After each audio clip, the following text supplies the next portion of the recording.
Welcome to Wednesday night. It's a mail call. I have some stuff. And from one of the types of boards I've been buying from Adafruit, I have a new microcontroller. And it's really cool. It makes blinky lights that I did already. Not so blinky. Oh, wow. I put solder on my desk. There we go. Just clean that up. So, from Adafruit, we have some stuff. And let's take our stuff out of the box.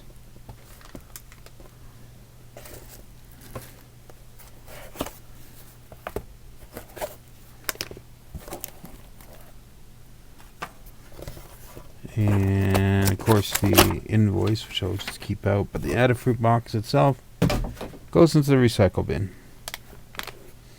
So what do we got here? So I saw these on there, and I've wanted a spudgy type device. Except I see it's popped through the bottom of the bag here. Probably because it was put into here maybe the wrong way. I don't know. Yep, put into the bag the wrong way. So I wanted something to pry chips up and stuff like that. A little better than my, a little different than this guy right here. So we have these. And as my usual standard, I bought 2 of them. Just in case I misplaced one. So new tools. And I'll put these up here in the soldering tool bin. Now, if you remember, they put out that Monk Makes Pico book.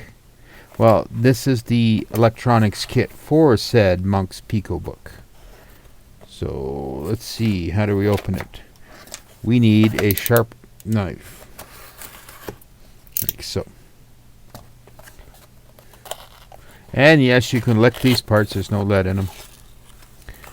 But basically, I mean, some of these parts I probably already have, but I just wanted the little kit. See what they, exact same parts. I don't have a really big LED like that.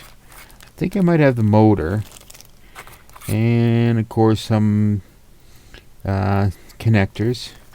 And a fairly good looking breadboard. So we have headers, we have LEDs, we have switches, we have rheostats, volume variable resistors. So this is to go together with that book, and I can try out some of the stuff in the book. Light edition. Ooh. Then we have, I saw one of the demos on, with a show and tell. The guy was using a Pi portal. I didn't even know they actually existed on the thing. So I picked up a couple of Pi portals. 2 different ones, actually. I only got one of each because they're not cheap. But they supposedly can work on a Raspberry Pi, or they can work on SPI. They have all these connectors down the side here. So we have this one. You know, this almost looks like it's a full-blown controller. I mean, I see this. I see the Atmel in the center. Speaker. Speaker connector. Are these 3 pins or 4 pins? 4 in the center. Okay, so we have I2C, and sorry for my head, I'm just trying to read this. D1, I2C, I'm looking right down in the middle there, it's kind of hard to see. D4, speaker, NeoPixel, reset button. I'll bet you $10 this is a RAM spot. Giga device. And then we have an Atmel 7D51. kind of rare at the moment. We have an SD card. We have this is not the Express one, but this is the NSF whatever. It's the other one type of Wi-Fi board and chip in one. We have some LEDs on here. Status. SWD, SWC. There's a thing here. Not sure what that is. So this is I'll just put this back in the box. And I am going to add this to the spreadsheet once I find it. So we are on the wrong spreadsheet. So I am supposed to be on number 2. That's not number 2. Issues, VS Code, there we go. So now we can turn off Chrome 1 and look at Chrome 2. So what we're looking for here, of course, is our spreadsheet that tracks all our stuff. And we're into LCDs. And then we need a Adafruit directory. Let us just right here, new tab to the right, Adafruit, there we go. And oh, cute. That looks like my holo thing, my hologram thing. Okay, so we are looking at code 4465. This one right here. Copy. And we go to our little spreadsheet here, and we add it in here. And we say paste plain text. And we put our number in here, 4465. We have 1. It is not a kit. It is assembled, and it has I2C. Our next one is this guy here. I think this is a bigger one. This is Pi Portal Titanium. Pretty heavy. Oh, nice. Hi, I'm in a bag that I can't get the stuff out of. Oh, whoever had to pack this, they should have used a slightly larger bag.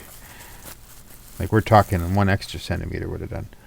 Well, so this one has Expressif on it. It's like a lot like this one. Atmel. Yep, SMD51. Laid out a lot like that one is.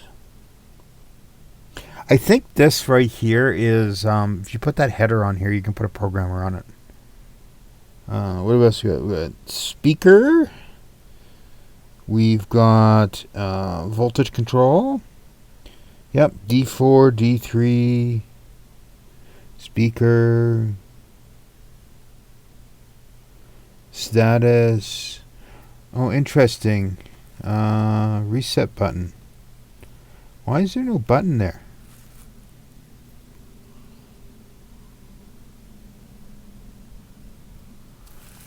No, there's supposed to be a button. I see the solder points on it. Wow, I think they damaged it when they packed it. I can see that solder joints were put in place. We're missing the reset button. Well, if I check my button collection, I might find the right size for this and be able to put one on here. Yeah, it looked like it got knocked off. It should be easy to fix, actually. Not a problem. I don't see any other parts knocked off. And I don't see the button in the bag.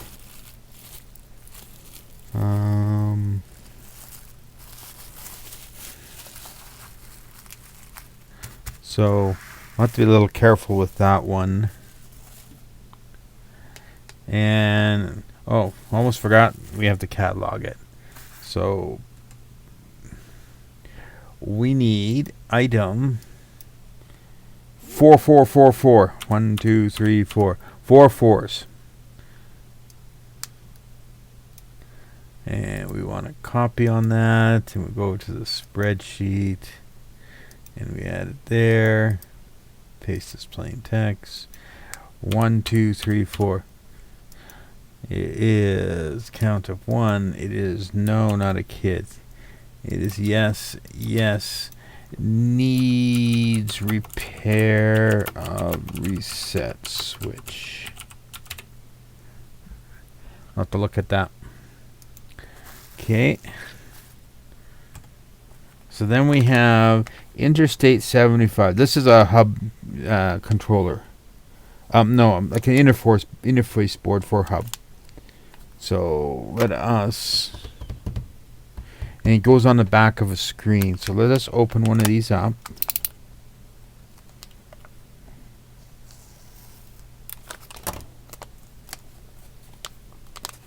Get it out. So there's our power. And we have RP2040 on board. Pinaroni. This is one of theirs. We can do pins here. But this guy here goes into the screen. So if I get a screen down like this, and we take the Raspberry Pi off this one. So here is our screen, like so. So this is the in, this is the out. And it's keyed. So if we put this on here, like so. Ta-da! Now I have to say, this is the smallest, little, tiniest thing I've seen.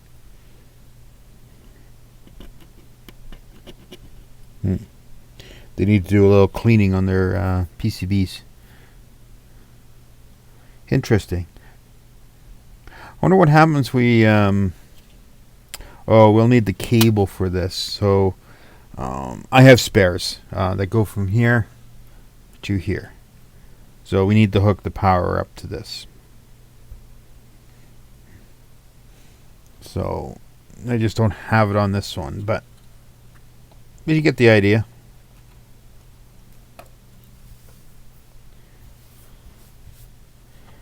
So we'll put our Pi back. I was experimenting with a particular Pi library. That's why this Pi is on here.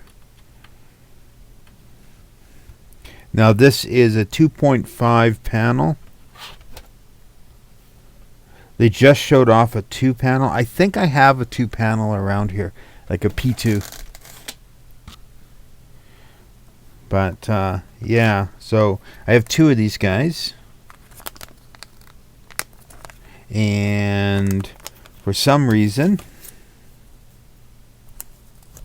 this bag, nope, another item there. That's okay. So we will put this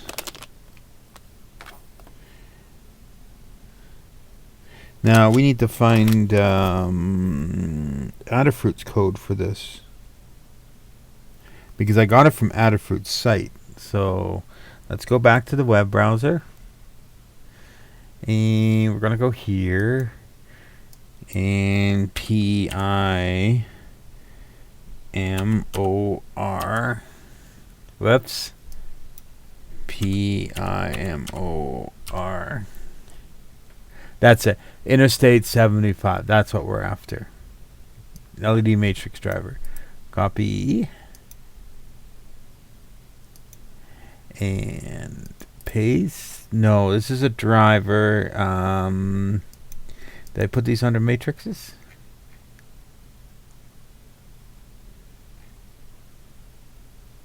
Did I put these, or did I put them under controllers? I think I put them under microcontrollers. Itsy bitsy matrix. Yeah, I did. Matrix portal, that sort of thing. Okay. So we go here, and we paste, And what was the code on the page for this? Code was 5342. 5342. We have 2 of them. They're not a kit. They are assembled. And I did not see an I2C port on here. I don't think. Yes, we do. We do have an I2C port. This ought to be interesting. That means you could talk to this panel through I2C. Or the panels. So yes, there is an I2C port. So we have 2 of them. And then they gave me a free item. And it's, I think, this one here. So the MCP 9809 QT.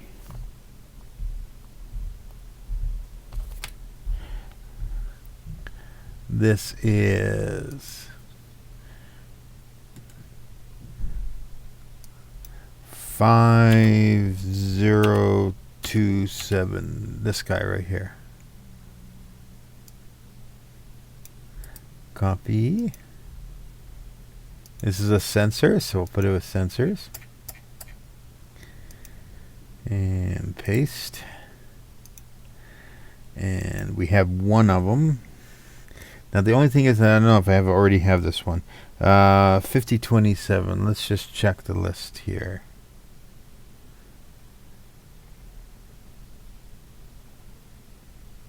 $5027 we do, so there's 2 of them. Okay, so we don't need this line here. Thank you.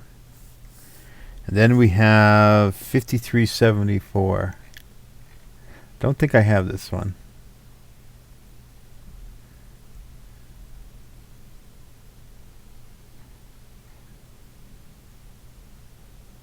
Nope. We have 5346, but we don't have 5347. So we need to go to 5374. The axial high G accelerometer. Imagine you put one of these types of ideas in a little pack with lots of battery life and you stuck it in a shipment just to find out how much DHL or FedEx or whatever throws your shipment around. Paste. And it is known as 5374. It is 1 of, and it is a kit. And it is not assembled at the moment. And it does have the stemma. Okay, then we have here a feather hat for feathers that gives it wireless. So I'm just going to open one up here. So there's our feather airlift.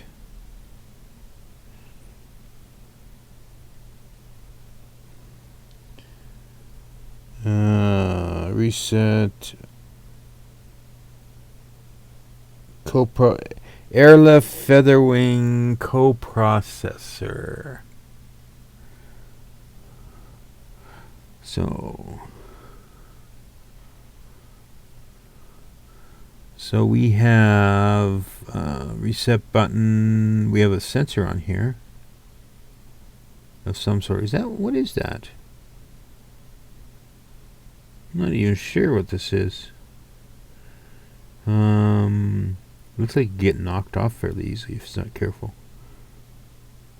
Okay. So let us go back to here and find it. So this was 53.7. No, this was 4264. 4264. Feather on the ESP coprocessor.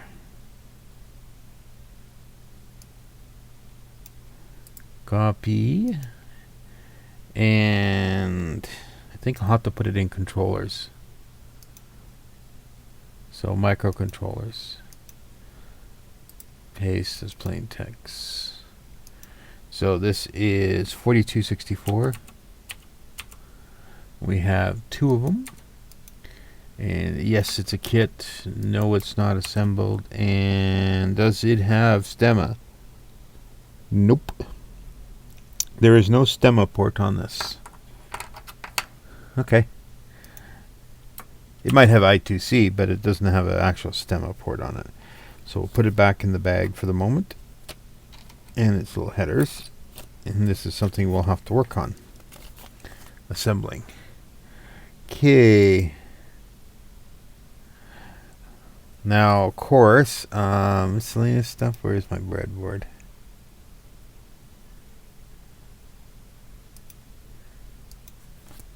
So, we have, of course, we have now 13 of them.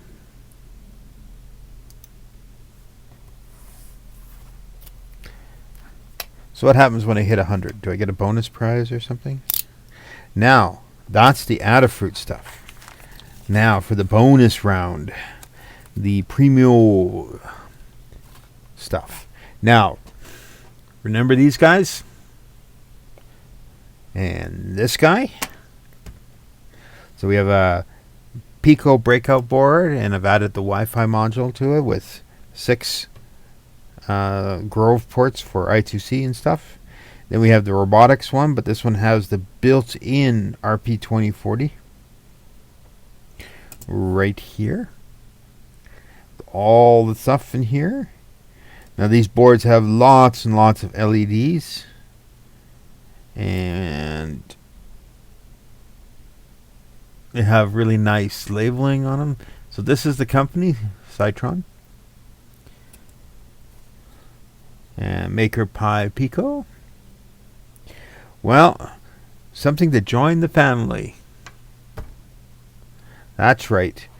Their version of an RP2040 Nano. So this is a Maker Nano RP2040. So we have 2 stemma ports on here. We have speaker. We have control the volume on or off on the speaker.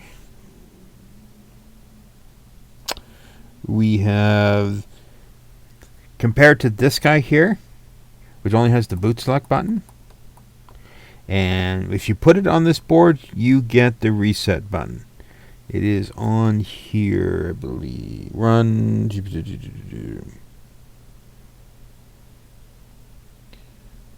Or is it somewhere? I can't remember. And this one, of course, has lots of buttons on it too. Yeah, boot over here. But you get the idea. This one, unlike this one, they've added actual reset button. So it's tied to, I think, ground in one of the pins over here on this RP2040. Now the cool thing about this, we need a cable here. This will do.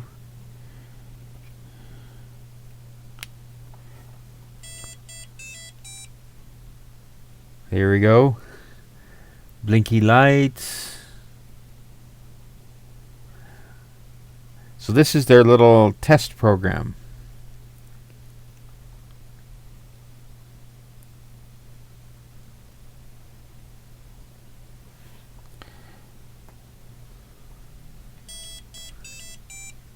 Seeing the blue LEDs all going across? As I said, this has more LEDs than you can shake your stick off. And it's even making sound. There's a little sound thing in here. Oh, you can turn the speaker off, of course. Which is pretty cool.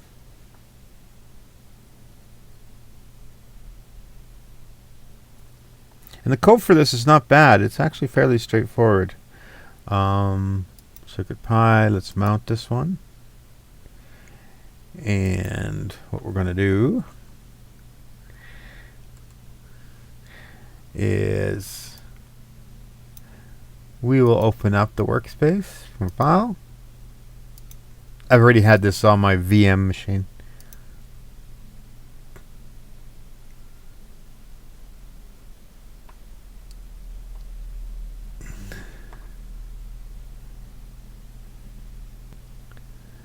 Okay, and I'm just going to check my VS code for 0209.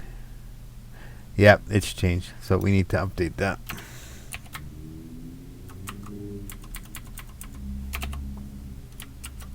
That fixes that file. And let's just check this one out here. Yeah, this one needs a fix.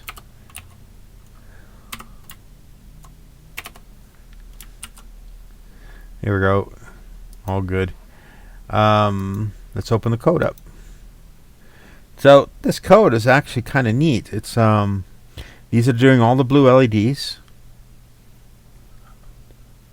and then we determine what we're going to do with them, and then we go and set up the NeoPixel. This is the sound right there. This is that piezo buzzer. And we've initialized the buttons, GP20.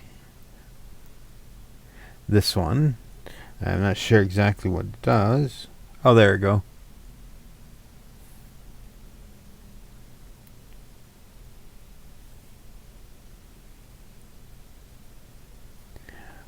So it just changes all the lights and stuff on it. On start, we have a melody.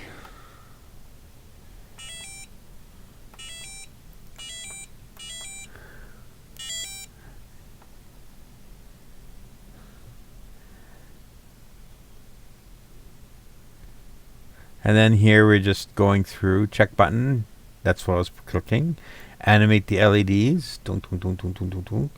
And that's it. And of course, this is all on RP 2040, which is cool. I think this is a really cool microcontroller, this one. I'm just going to turn the speaker off.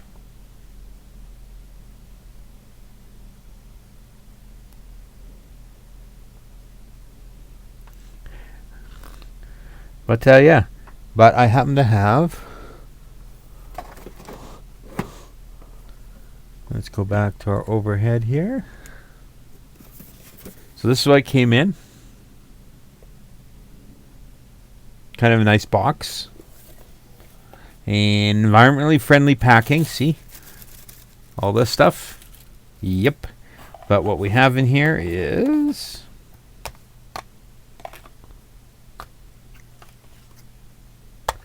4 of them. 5 of them total.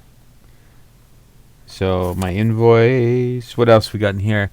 Oh, some instructions. Rule 1. I can't kill anybody or make you a prince, but I can answer your questions and maybe give you some goodies like coupons. Rule number 2. I can't make anybody fall in love with anybody else, but I can make someone fall in love with digital making. Rule number 3. I can't bring items back from the dead, but I can help you to troubleshoot or claim for warranty. I can't do your project, rule number 4, but I can guide you and point you to the right direction. So then we have some Q codes in the bottom. Facebook Messenger, email, WhatsApp, Telegram. Scan if you need any help or make any of your wishes come true. I have to say, this is a really neat box in its own right. So, just to give you an idea, in Canada anyway, for this,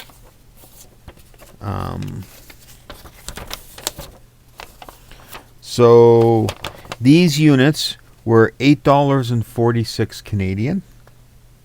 So 5 of them was $42.30, and DHL shipping from not quite Hong Kong, but I think in China, was $22.48.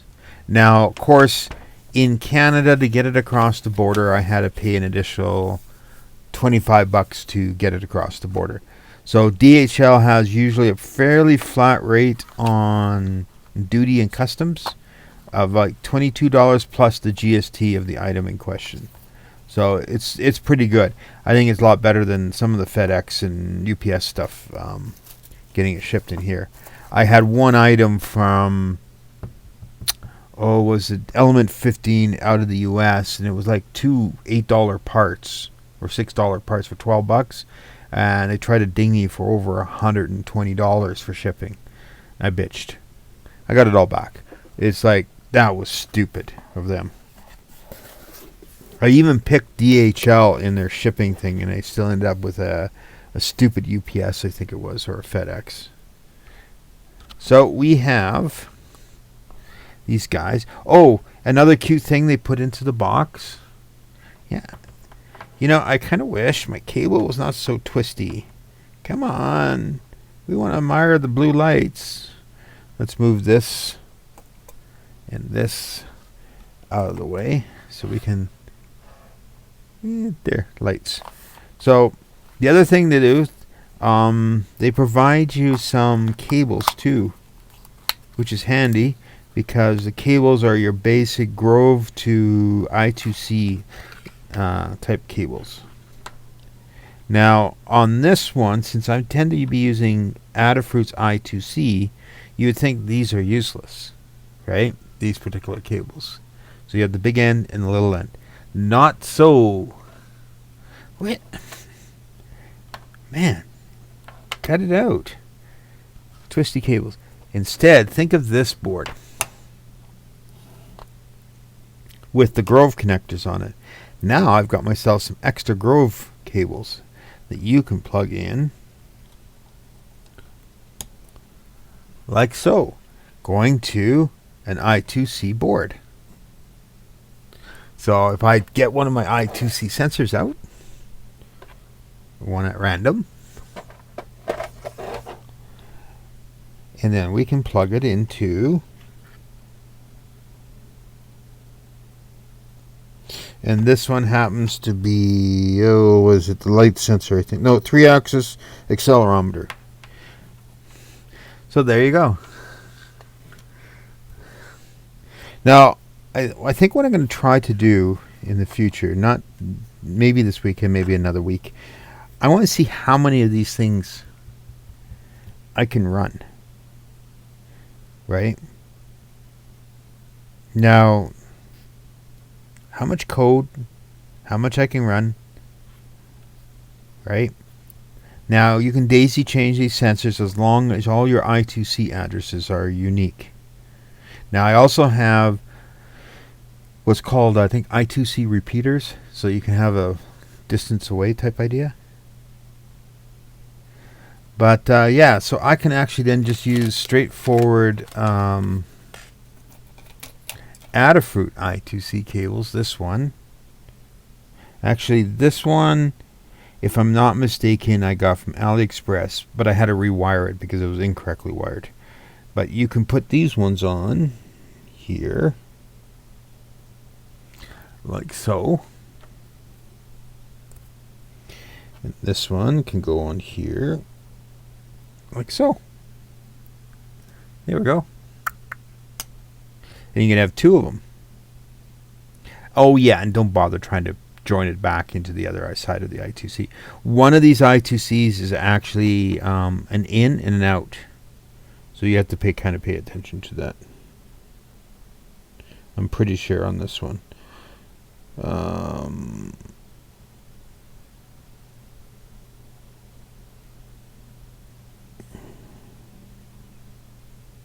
I think the N closest to the LED, for example, on this board, particular board, is the in, and this is the out.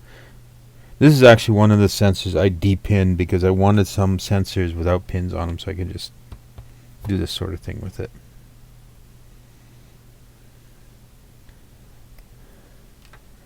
Now, they come preloaded with CircuitPython 710, I believe. I brought it up to 711, but it was pretty easy. You just do the double click on this and put it into the loader and just drop a new file on it.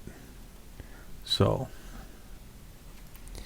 now where's my little box? So I'm going to put this one back in here, and I'll just put the cables back in. I have the other cables from the first one. They're over there at my other table. So we'll just stuff this down there.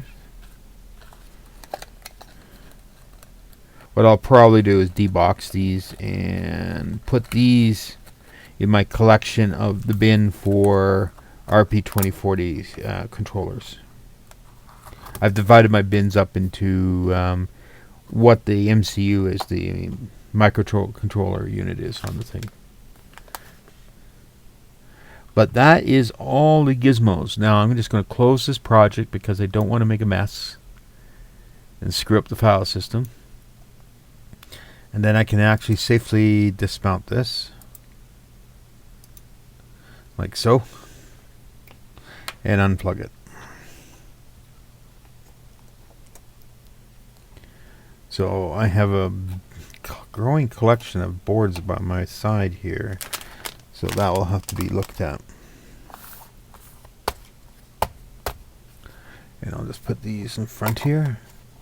Now there was one last little piece I've been working on. I did try to start a video on this, but I ran into a huge amount of issues with it, so I didn't push the video up because it was really a huge waste of time. So what we have here is Raspberry Pi W2s. And what we're trying to do here is run CircuitPython bare metal. So I've loaded, so this one with the black one on it is supposed to have the 7.2 alpha on it. This one with the SanDisk on here on this one, actually they're both SanDisk, but the white one, it has 7.11. Now I kind of got this working, kind of. I can plug it in, I can get power on it, and sometimes I get the CircuitPy drive and sometimes I don't. And if I do a D-message on this, and I will show you here, in theory it is here, okay, in theory. So there is a drive there, and you can see Raspberry Pi, but this is wrong. First of all, this is not a Pi 01, okay? This is actually a Pi 0.2W. See right here, product. So this is correct. This isn't correct for direct access. Okay. Now, as I said, I kind of got it working. So this case in the boot, it says it's on, but I don't think there's a CircuitPy drive available. See, there's nothing showing up here. So if I unplug it again, now there's no guarantee I'm going to get this to even work. So look, you can see here too, all this crap that's going on with the file system. Right?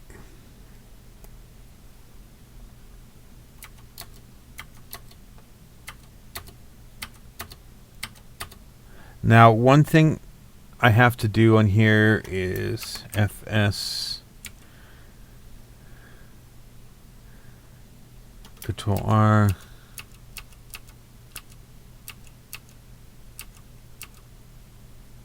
So what we need to do is not FAT, but VFAT. I found out the file system being put onto the little cards is actually FAT32.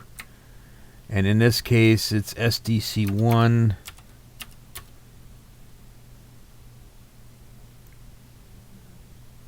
We're going to see if we can actually do a check disk on this. And see, it's stuck. It's like stupid. But if I take this out and I put this in this little thing here, this is SD card reader. So I just have to make sure I got the right size when I'm sticking the card in. Whoops, that fell out. Let's get that in there. Like so, and I have on my bench here a little USB-C port gizmo. So you can see showing up, there's a boot and there's a CircuitPy drive. So what we're going to do is demessage again. So it's SDC, and it says 1 and 2. So we're going to check on 2. We'll check on 1. So it says it's all good. Okay, we pull it out. And we'll put it back into the 0. And I'll see if this, now after check, wants to boot. Will the thing come up and say there's a CircuitPy to mount?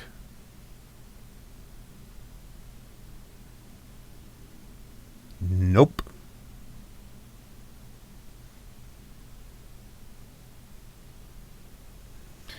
We do a D message on this. Thinks there's a 1, but I can't seem to find number 2. Right? I don't even think I can F-disk this properly either. Yeah, see? Something is not right. I can actually go back to this thing here. Let me just make sure I got the right side here. And if I go like that, and I put it on here, and if I go and find utilities to have in there, yeah. So here's the Raspberry Pi imager. So we'll choose an OS. You go down here to use custom, and here's the images. So 711 disk image zip. So we need this. So we open it up. We choose our media, and this happens to be the MXT USB storage device. And we write yes. Secret stuff.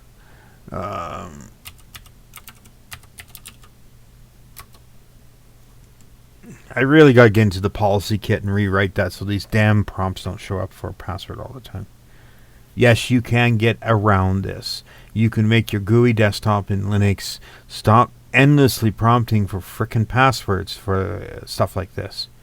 I.e., you make yourself a higher level as far as doing stuff like this goes. What you're seeing is a graphical version of sudo happening, basically. So we write it all out. It says continue. As you can see, this first CircuitPy drive that just showed up, that's the macro pad. Okay? The second boot drive is actually what we're going to boot from. So we'll say fine. And I'm going to just make sure here, sync. If you're not aware of this, in Linux, if you do this, you're flushing all buffers and making sure everything is written out to storage, in case your storage is slower than the system is at doing things. So we'll stick our card in, like so, and we'll plug it back into here again. We'll see what happens. What it's supposed to be doing is creating the CircuitPy drive. There. So there's a CircuitPy drive. Okay. So we go downstairs here and we mount it. So nice thing about this is that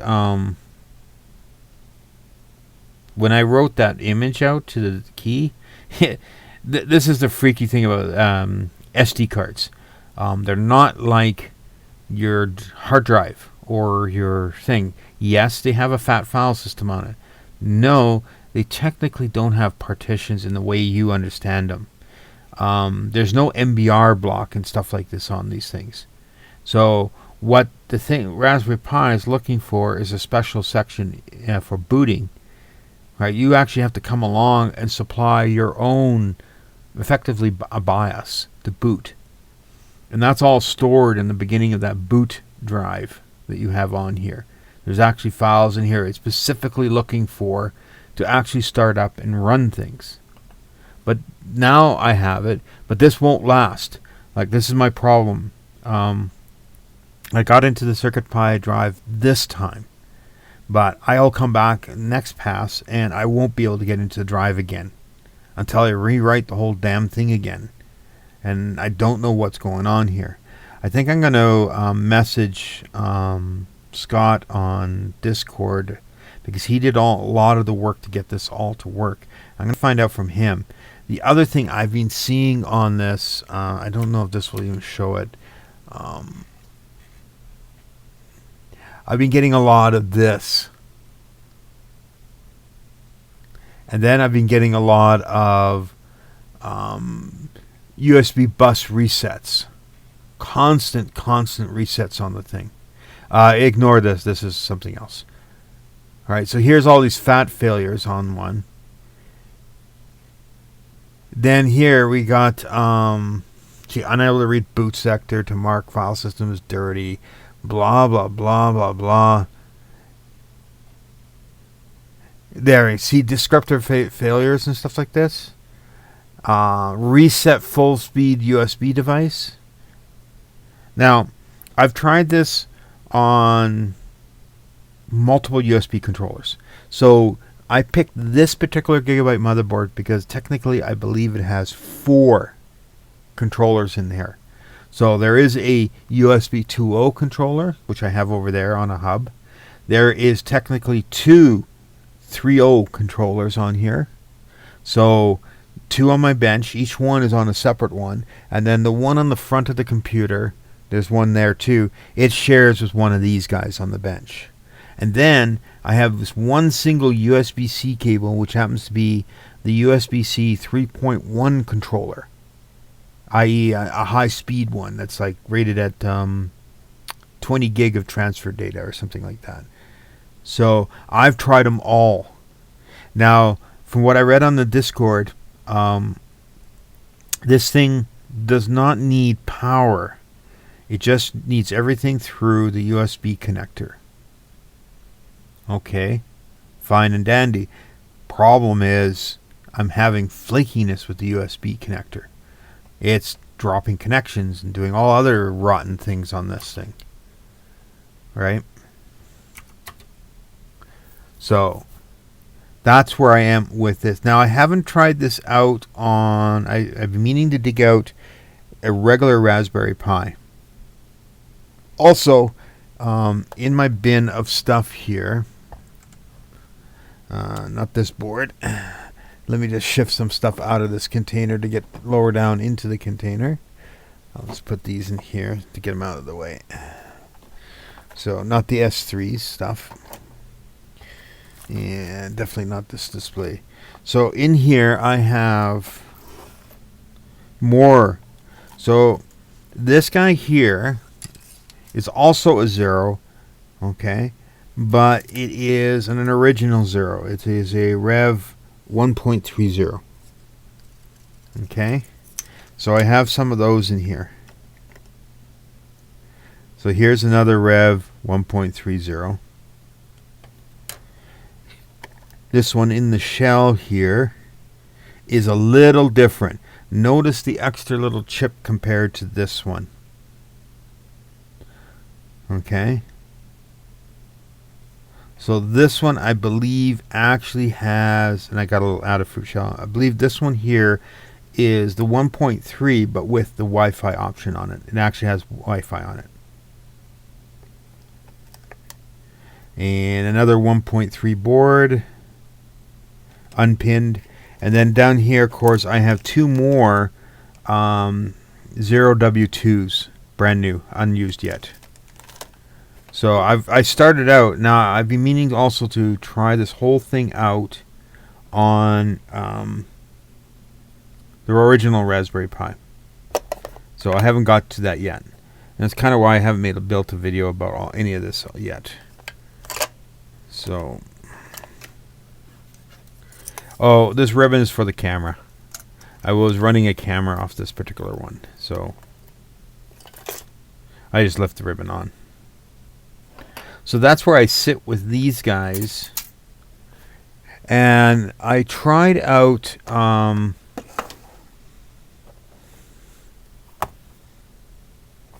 the beta, alpha, whatever you wish to call it, of CircuitPython for ESP32 S3s. In particular, these guys right here. So one of these guys here, for example, is just the N8 with no PS RAM. And this is the N8R8 with 8 RAM and 8 PS RAM. I believe that's how you read those part numbers. So I can program these things perfectly in ESP IDF. It's not a problem. I do have a few issues with Visual Studio Code's IntelliCode. I'm working on the problem. But yeah, That's where I sit with these guys here.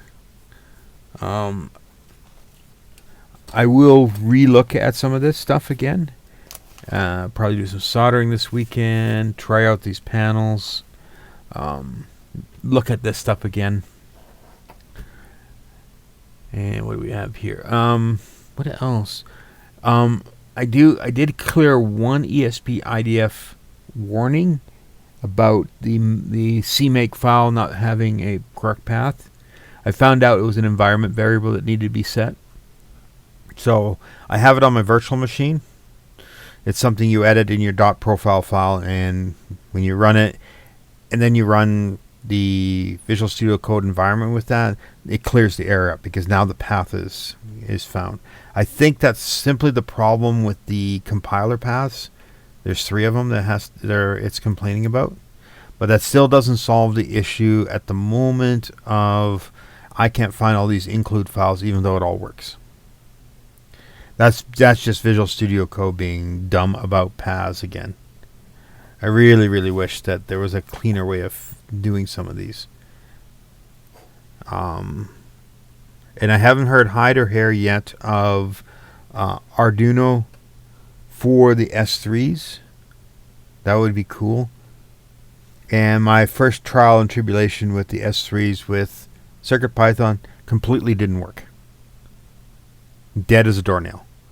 I could reflash them again with, ESP IDF code, but putting the CircuitPython binaries on there or bootloader or the try to put the UF2, any of that stuff simply didn't work. Also, the ESP tool programming interface on Adafruit won't talk to those boards. Not yet. At least I can't get them to connect. I can put them in their programming mode, right? So that they're supposed to be paired with the interface so you can write the files. No, I had to actually go to the command line and do these manually. This sort of thing right here. So what I'm doing here is I'm actually writing out, using the ESP tool, the files to the thing. In this case, this is my master template one.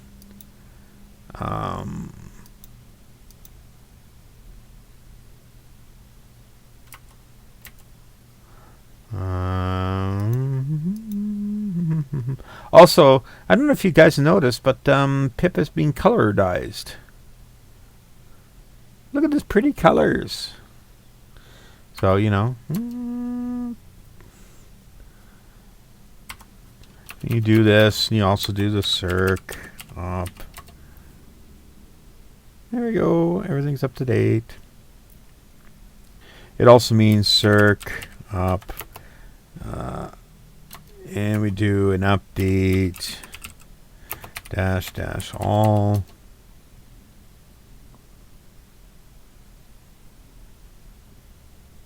So effectively I've updated the 0 here. It's CircuitPython. You need a new bundle file. But the funky thing is I think there's enough space on here. On this storage media, the CircuitPy, you could dump the whole CircuitPy bundle in there. Every single library. Not that you're going to use every single library, but you could do it. There's lots of space. And according to some people on the Discord,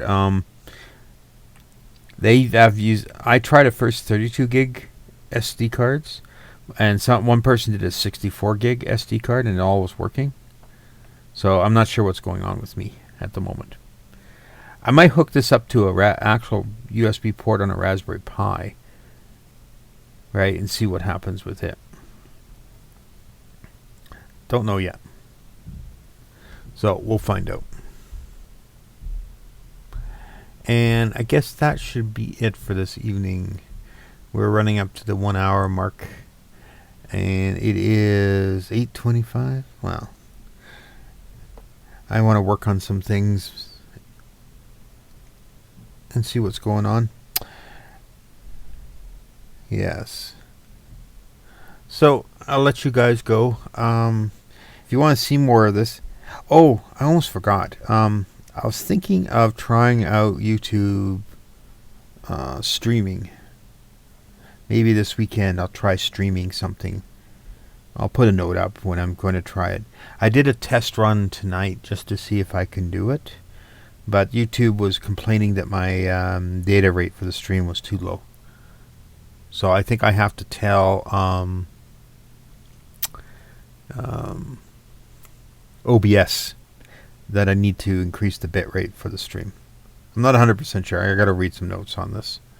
So, I mean, it looked fine to me, but who knows?